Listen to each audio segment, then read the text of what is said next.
Prime Minister Narendra Modi on Friday inaugurated the much-awaited Atal Bihari Vajpayee Sewri-Nhava Sheva Atal Setu, the longest bridge as well as the longest sea bridge in the country connecting South Mumbai with Navi Mumbai. It's being seen as an engineering marvel, a transformational project and also an infrastructure boost to the state of Maharashtra, which will boost Mumbai's connectivity. At the inaugural event, the PM said that Atal Setu, India's longest sea bridge, is a glimpse of what a developed India is going to look like. He also lashed out at the opposition, claiming it had stalled projects like this that are key to the lives of people.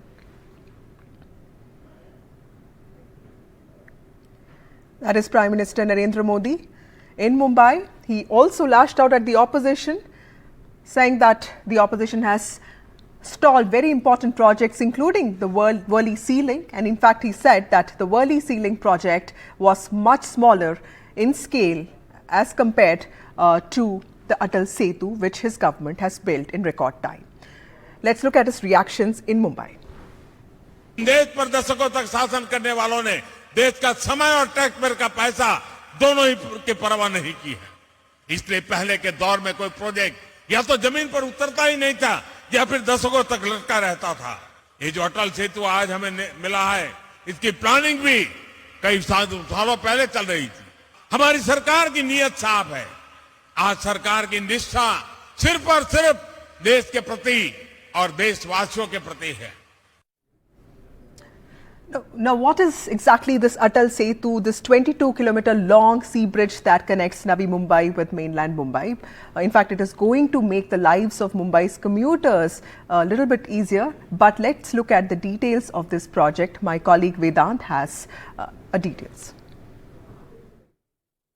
It starts from Sewri in Mumbai and goes to Navi Mumbai, passes to Navi Mumbai and ends at Chile. This is the end point, and it reduces the travel time significantly. That is the big takeaway. That is a key takeaway. Of course, you had almost a 38-kilometer passage in the original route. It took over 60 minutes, over an hour to reach Navi Mumbai from Mumbai, and of course the two key milestones as well. But with the new sea bridge, with the Atal Setu, it reduces the travel time from over 60 minutes to less than 16 minutes. That is how significant this is. In fact, the link route has also been reduced from over 38 kilometers to 16 kilometers. But what's also important to note here is that it traverses through key milestones of the Millennium City, which is why it has really changed the landscape, or it could perhaps potentially change the landscape of Mumbai. It has Kolaba, Mumbai Port, Jawaharlal Nehru Port in its vicinity. Very importantly, also the Navi Mumbai International Airport that's about to come up. So that is also in close vicinity. So truly the landscape of the Millennium City changing. That is what the political pitch of the BJP is as well. So Prime Minister Narendra Modi inaugurated this massive Atal Setu today. It's being seen as an engineering marvel.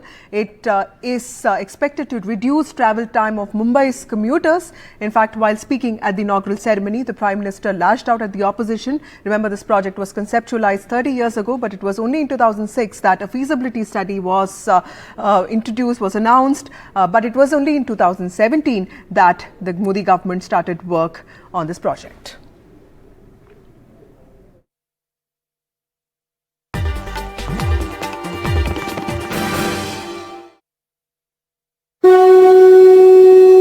बोलो सियावर रामचंद्र की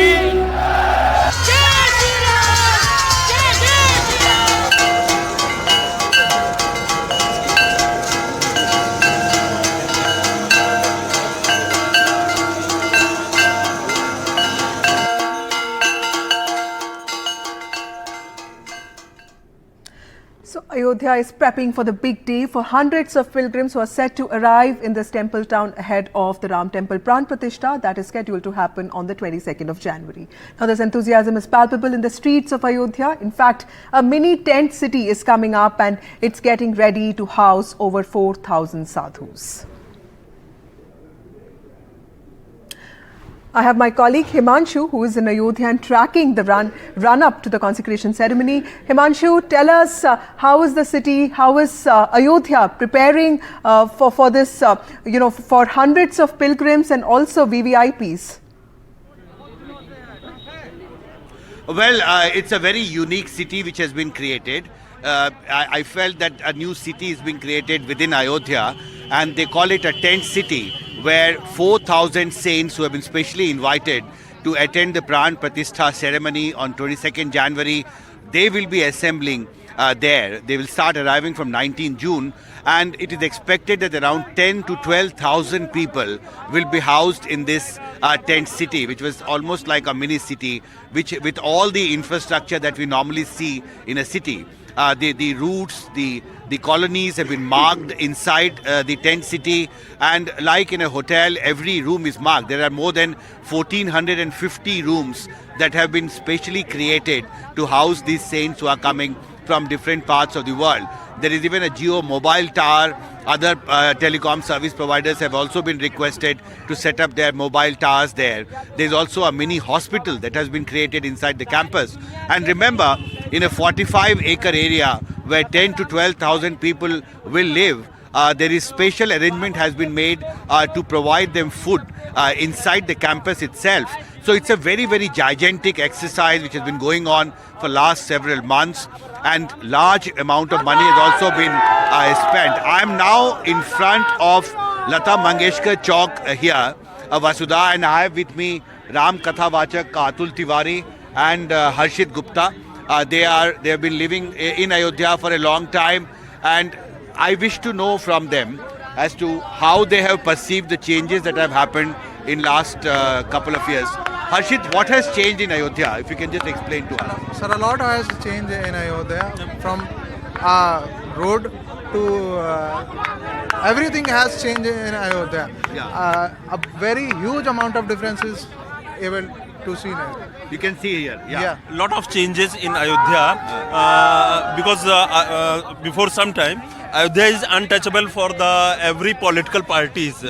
Then after the judgment of the But Supreme Court, अभी basically पिछले कुछ साल में क्या change हुआ है? in every sector you can see the road system, overbridges, airport, international airport, international railway stations, overbridges, lot of things. Lot of In things have every changed. sector Okay. you can Yeah, and this is a change, Vasudha, that I've seen in Ayodhya all around for last 48 hours.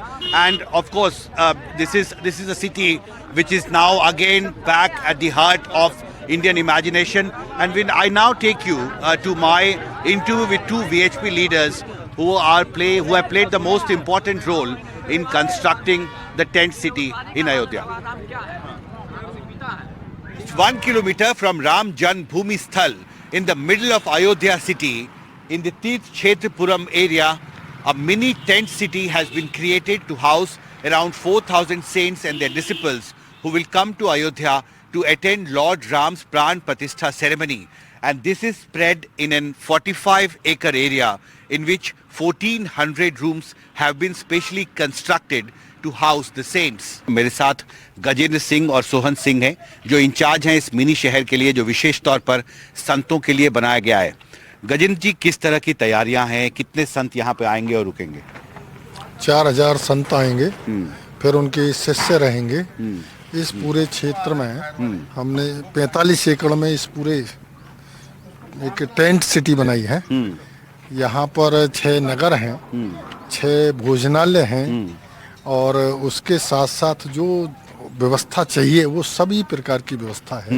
तो हम इसमें 6 नगर में से एक नगर में हैं अभी. एक नगर रामचंद्र परमहंस दास नगर.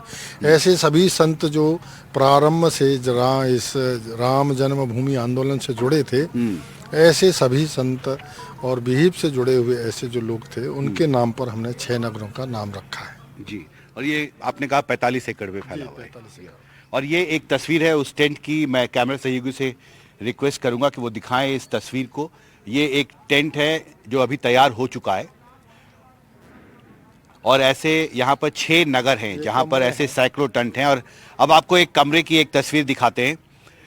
सोहन जी, ये एक कमरा है, मतलब सारे कमरे ऐसे ही हैं? बिल्कुल ऐसे ही। इसमें क्या विशेष है इसमें? इसमें प्रत्येक कक्ष में जी। 3 पूज्य संतों का आवास है, साथ में लेट बाथ अटैच है। यहाँ पर सब प्रकार की सुविधाएं हैं, स्नान के लिए गर्म पानी और अन्य प्रकार की सारी सुविधाएं, जो भी आवश्यकता है वो सारी व्यवस्थाएं यहाँ रहेगी।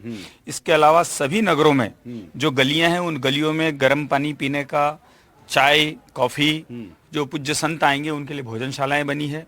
सारे कार्यकर्ता यहाँ पर पिछले 1-1.5 माह से लगभग 250 कार्यकर्ता अपने आप को धन्यता की अनुभूति कर रहे हैं, जो यहाँ सेवा दे रहे हैं। सबको ऐसे लग रहा है जैसे राम जी जब अयोध्या आए थे उस समय के वातावरण को अनुभव करके समर्पण भाव से सारे कार्यकर्ता काम कर रहे हैं। और भी चूंकि इतना बड़ा नगर यहाँ पर है, 6 नगर हैं और लगभग 4000 पूज्य संतों के अलावा 6000 और अन्य लोग, ऐसे कुल मिलाकर 10 से 12,000 लोगों के आवास की हमारी योजना है।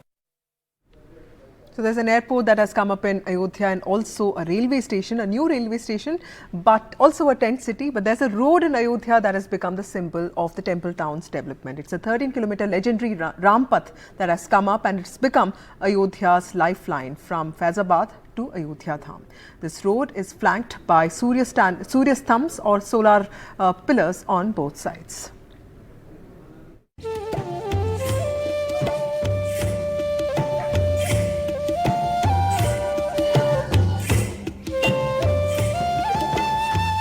This is Ayodhya's new lifeline, the 13-kilometer long Rampath that connects the town of Faizabad to the Ayodhya Dham. The one single lane congested road has now been widened and is nearing completion. From broad footpaths to lamp posts on the divider to signages on both sides, the Rampath mirrors the changing face of Ayodhya. SP Gupta, a local entrepreneur who's been making brass statues for generations along the Rampath, says the changes to the temple town have been very impressive. तो अब वो चौराहा जो आप बता रहे हैं वो चौराहा हट गया तो रामपथ हो गया, वहाँ पर भक्ति पथ हो गया। हाँ, 2 नाम हो गए ना एक चौराहे पे। अच्छा। On the Rampath, devotees from across the country and even from places like Nepal were full of praise about the infrastructure overhaul in Ayodhya. कहाँ से आए हैं महाराज? महाराष्ट्र शहर में यवतमाल डिस्ट्रिक्ट तालुका पुसद, यहाँ से हम आए हैं और यहाँ हम 22 तारीख तक रहेंगे। अच्छा, और ये राम पथ पर चलते हुए कैसा लगा? बहुत बढ़िया लगा है, बहुत गौरव लग रहा है। पहली बार आए हैं अयोध्या? अयोध्या पहली बार ही आए। कैसा लगा है सर? एकदम मतलब जो हमने पढ़ा था सुना था अयोध्या के लोग राम के बराबरी है, कोई छल कपट ठग ठागे ऐसा कुछ नहीं है। जैसा सुना था वैसा ही पाया। A little ahead on the Rampath is the road to the Ram Temple. This road has been decked up for the grand temple opening. बहुत बदलाव हुआ, जितना बदलाव, सड़क चौड़ी हो गई, सौंदर्यीकरण हो गया, लोग आराम से खूब जी खा रहे हैं, व्यवस्था चकाचक, जिसमें जिए वही सही है, वही आराम जी। All shops and homes on this 13-kilometer stretch of the Rampath have been painted with the same color and provided with billboards by the administration. The idea is that the Ayodhya city should be developed as a model project, an amalgamation of religion and culture. With Ravish Ranjan Shukla in Ayodhya, Bureau Report, NDTV. Moving on, in a fresh Ram Temple face-off, it's the opposition versus the BJP yet again. With just 10 days to go for the mega Pran Pratishtha ceremony, ahead of the function, a war of words has erupted between Samajwadi Party President Akhilesh Yadav and the BJP. Akhilesh Yadav has flagged the matter of some Shankaracharyas not attending the event, while Union Power Minister R.K. Singh has asked what is the opposition's problem with the Hindus. Himachal Chief Minister Sukhu has said that the party does not need a BJP invite to attend the temple's consecration. अगर देश के चारों शंकराचार्य हम उनको सम्मान की दृष्टि से देखते हैं, वो हमारे धर्म के अगवा हैं, उन्हीं से बहुत सारी परंपराओं, बहुत सारे धर्म की जानकारी हमें मिलती है। और अगर चारों शंकराचार्य मना कर रहे हैं किसी बात को लेकर, तो भारतीय जनता पार्टी क्या आरोप लगाएगी उन पे कि वो सनातनी नहीं है? जो आरोप विपक्ष के नेताओं पे लगा रहे हैं, इनका बस चले तो हमारे जो पूजनीय सम्मानित जो शंकराचार्य जी हैं उन पे भी आरोप लगा सकते हैं।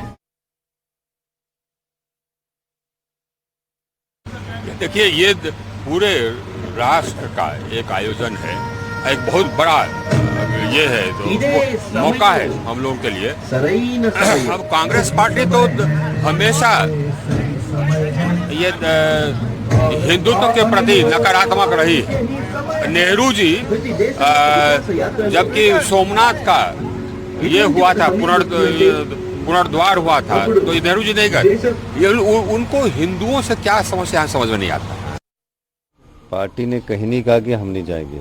उन्होंने कहा कि भारतीय जनता पार्टी ने जो हमें निमंत्रण दिया है हम उस बैनर के तले नहीं जाएंगे। अगर वो भारतीय जनता पार्टी के जो नेता है अगर वो निमंत्रण देते और उसका राजनीतिकरण करते तो वो गलत बात है। भगवान राम के दरबार में जाने के लिए किसी निमंत्रण की जरूरत नहीं है। Moving on, trouble mounts for TMC yet again as three party leaders come under the scanner of investigating agencies. The Enforcement Directorate on Friday began raids at the houses of West Bengal Minister Sujit Bose and at least two other ruling TMC leaders in connection with an alleged recruitment scam in civic bodies. The TMC has called the action political vendetta. My colleague Saurabh Gupta joins the broadcast with us. Saurabh, tell us the significance of these three leaders who are under the scanner of investigating agencies.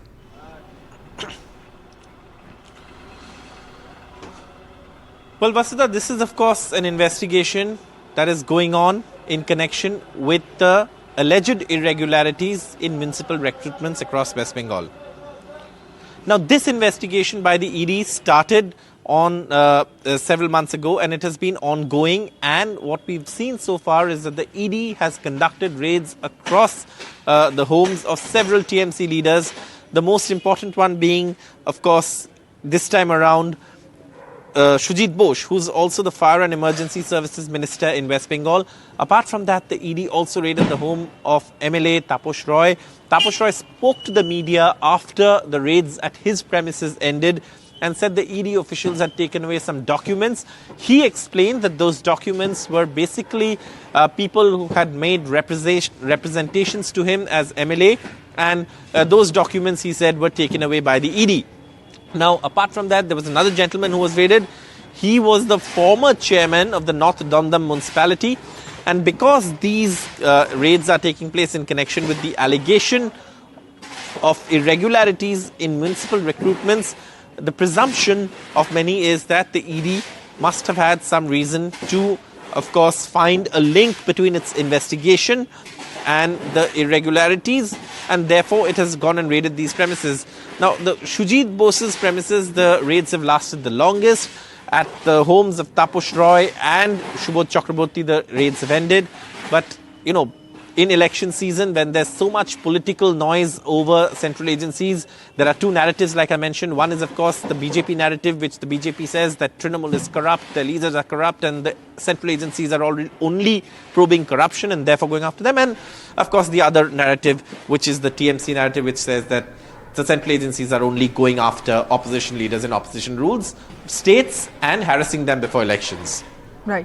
Thank you, Saurabh Gupta, for joining us with those details. More TMC leaders come under the scanner of investigating agencies. Moving on to some international news.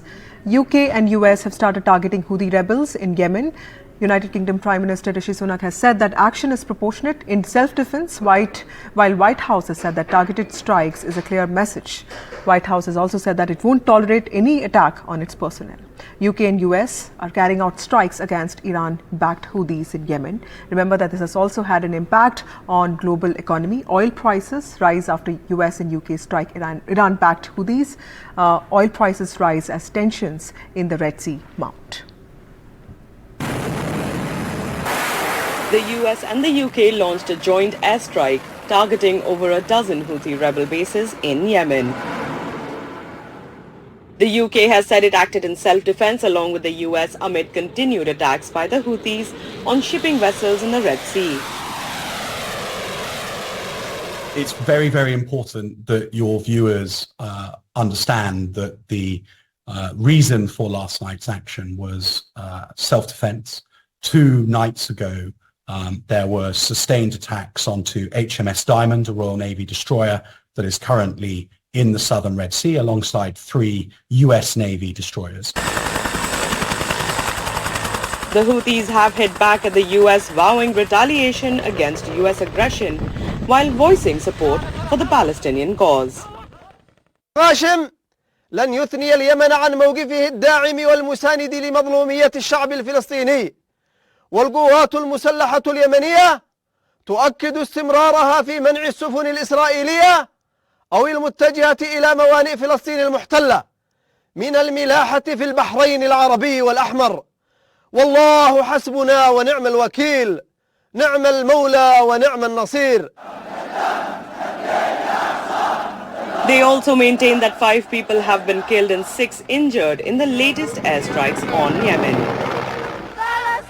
Even as hearings in South Africa initiated genocide trial against Israel proceed at The Hague.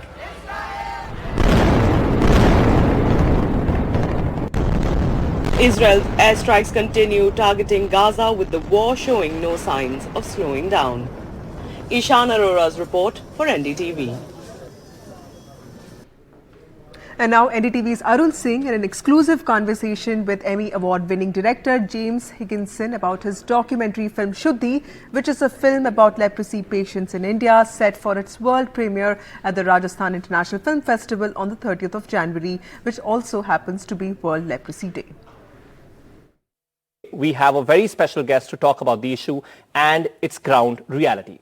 Hi, I'm Arun Singh. Join me in welcoming Emmy award-winning director James Higginson. A very warm welcome. His documentary Shuddhi is set for its world premiere at the Rajasthan International Film Festival. The film talks about leprosy and the lives of real leprosy patients, capturing their stories and conversation. Firstly, thanks a lot for joining us here at NDTV. My first question would be, very basic. How did you zero down on this subject? Namaste, and thank you for the invitation. It was a little bit over 12 years ago that I was first introduced to the ashram and to the patients. I was here with some students, and then I was traveling on my own, photographing throughout India, and I was in Rajasthan. And I was invited to go along with someone that's going to deliver food to the patients. And when I went and met them, they touched my heart. I mean, seriously. Hearing their individual stories about spending 30 to 50 years of their lives after getting a disease that was of, it just happened in their life. It was just fate that they happened to acquire it. And then they were forced to live in relative isolation. And I said, I'd like to do something more. Something more must be done. And then fast forward during the course of the 12 years, I was working back in Hollywood.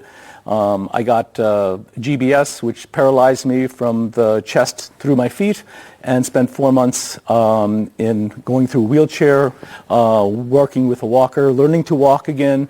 This only increased and heightened my empathy and understanding for disabilities and people with disabilities and living with disabilities, and the wish to be included, the inclusion of people that are differently capable to be put into society in a meaningful way. That's all we have for you in this bulletin. Stay tuned for more news and updates.